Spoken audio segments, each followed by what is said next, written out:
Droom in die skadu van die bloekomboom uit Mafeking Road deur Herman Charles Bosman. In die hitte van die middag, het ons Skalk Lourens gesê, was ek en Adrian Nodé bly om daar te kon rus, daar in die skadu's van die klompie hoë bloekoms wat langs die pad gestaan het. Ek het op die gras gesit, met my kop en skouers wat teen 'n groot klip geleun het. Adrian Nodé het aanvanklik teen die boomstam met sy bene gekruis geleun. Met sy hande en saamgevlegte vingers agter sy kop en sy elmboë bak, het hy homself langsamerhand tot plat op die grond laat afgly.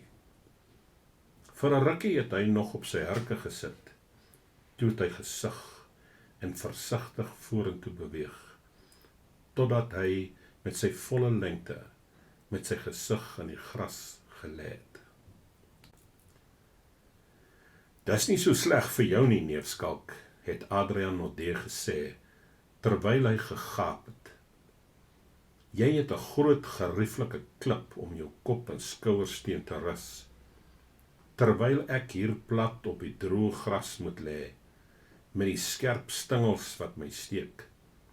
Jy's altyd so, neef Skalk. Jy sorg altyd dat jy die beste vir jouself kry.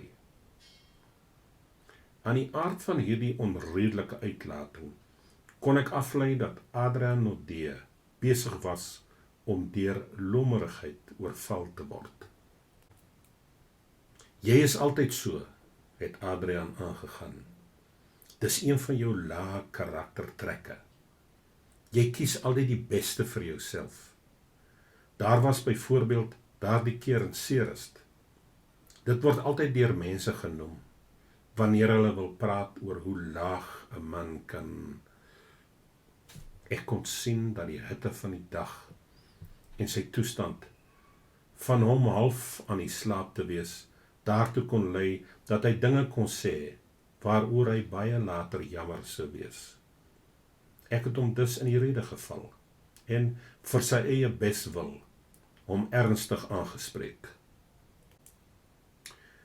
Dis heeltemal waar, neef Adrian, het ek gesê, dat hierdie klip waarteen ek lê, die enigste een in die omgewing is.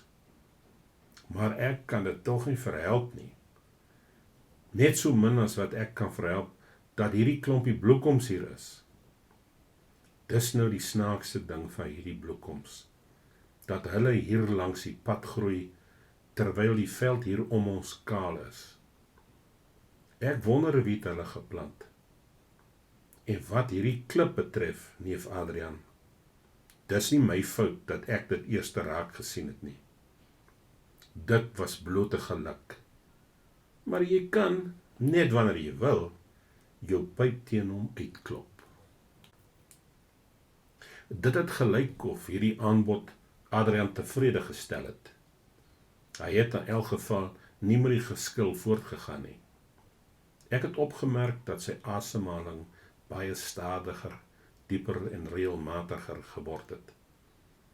En sy laaste uitlating het hy so gemompel, dat dit amper onverstaanbaar was. Dit was, dat 'n man so laag kan daal. Daaruit kon ek aflei dat Adrian Nodé besig was om oor iets te droom. Dit was heel aangenaam daar, op die geel gras langs die pad, onder die bloekoms, waarvan die skaduwee stadig aan langer geword het, soos die middel van die dag namiddag geword het. Nêrens was daar enige geluid of beweging nie. Die hele wêreld het gerus met die stilte van die stof op die verlate pad en met die vrede van die bloekoms se skaduwees. Dit het voorgekom of my metgesel se afgemete asemhaling van iewers baie ver gekom het. Toe het daar 'n vreemde ding plaasgevind. Wat in die eerste plek merkwaardig is van die omstandighede wat ek nou aan jou gaan vertel, is dat jy duidelik skal kan sien hoe kort 'n droom is en hoe jy binne 'n paar oomblikke kan droom. In die tweede plek, soos jy teen die einde daarvan sal agterkom, bewys hierdie storie hoe helder oordag 'n eienaardige ding kan plaasvind. Amper reg voor jou oë, so te sê. En jy mag vir ewig daaroor wonder. En jy sal dit nooit verstaan nie. Nou ja, soos ek gesê het, met Adrian Nodee, wat 'n paar voet van my af gelê en slaap het, en met alles so doodstil, was ek op die punt om ook in te sluimer, toe in die verte, so klein, dat ek amper nie die omlyning daarvan kon onderskei nie, het ek die mylkarretjie raak gesien. Dit is juis op sy terugkoms waarop ek en Adrian gewag het. Van waar ek gelê het, kon ek die pad duidelik sien, tot waar dit ander kan die bult weggeraak het. Maar terwyl ek so getuur het, het ek my ooglede swaarder voel word. Ek het aan myself gesê dat met die felle sonskyn op die pad, dit nie vir my moontlik gaan wees om my oë veel langer oop te hou nie. Ek onthou dat ek gedink het hoe dom dit sou wees om toe aan die slaap te raak, met die mylwaantjie nog net so klein entjie van ons af. Dit sou nou amper dadelik by ons halt roep, en dan sou ek net weer moes wakker word. Ek het vir myself gesê dat dit dwaas sou wees, en natuurlik het ek onmiddellik aan die slaap geraak. Dit was terwyl ek nog vir myself gesê het, dat die mylwaantjie binne 'n paar oomblikke in die skadu's van die bloekom sou stilhou, dat my oë toegeval het, en ek aan die slaap geraak het. En ek het begin droom. Hieruit kan jy aflei hoe vlugtig van aard 'n droom is, en hoeveel jy binne 'n paar oomblikke kan droom. Want ek weet presies op watter oomblik ek begin droom het. Dit was terwyl ek baie stip na die drywer van die mylwaantjie gekyk het, dat ek skielik tot my groot verbasing gesien het, dat die drywer nie Jonas was nie, maar Adrian Nodee. En langs Adrian Nodee het 'n meisie in 'n wit rok gesit. Sy het geel hare gehad, wat ver oor haar skouers gehang het, en haar naam was Francina. Die volgende oomblik was die mylwaantjie by ons, en Jonas het afgespring en die leisels aan die wiel vasgemaak. Dit was dus in daardie vlietende oomblikke wat ek van Adrian Nodee en Francina gedroom het. Francina, dis moeilik om te glo, het Adrian Nodee gesê, terwyl hy sy kop in my rigting geknik het. Dis moeilik om te glo dat 'n man so laag kan sink. As ek jou vertel van wat in Ceres gebeur het, nou het ek my begin vervies. Francina was mos wildvreemd, en Adrian het nie die reg gehad om my op so 'n manier te beswadder nie. En des te meer, ek het 'n baie eenvoudige verduideliking gehad oor die voorval in Ceres. Ek het gevoel dat as ek net vir 'n paar minute alleen met Francina kon wees, sou dit vir my moontlik wees om haar te oortuig dat wat in Ceres gebeur het, my geensins tot oneer strek nie. Maar selfs toe ek met Francina begin praat, het ek besef dat dit vir my onnodig was om enige iets te sê. Sy het haar hand op my arm gesit en na my gekyk, en die son was in haar hare, en die skaduwees van die bloekoms was in haar oë. En op die manier wat sy vir my geglimlag het ek geweet dat wat Adrian ook oor my mag sê, nooit enige verskil aan haar sou maak nie. Buitendien was Adrian weg. Jy weet mos hoe dit gaan in 'n droom. Toe het alles skielik verander. Dit was asof ek geweet het dat dit net 'n droom was en dat ek nie regtig onder die bome by Fransina gestaan het nie. Dit was asof ek geweet het dat ek eintlik op die gras gelê het, met my kop en skouers wat teen die klip gerus het.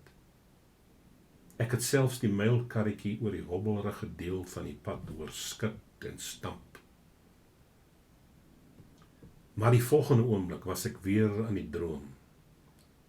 Ek het gedroom dat Fransina aan my verduidelik het, op 'n sagaardige en sombere toon, dat sy nie langer kon vertoef nie, en dat sy haar hand vir die laaste keer op my arm geplaas het, in 'n afskeidsgroet.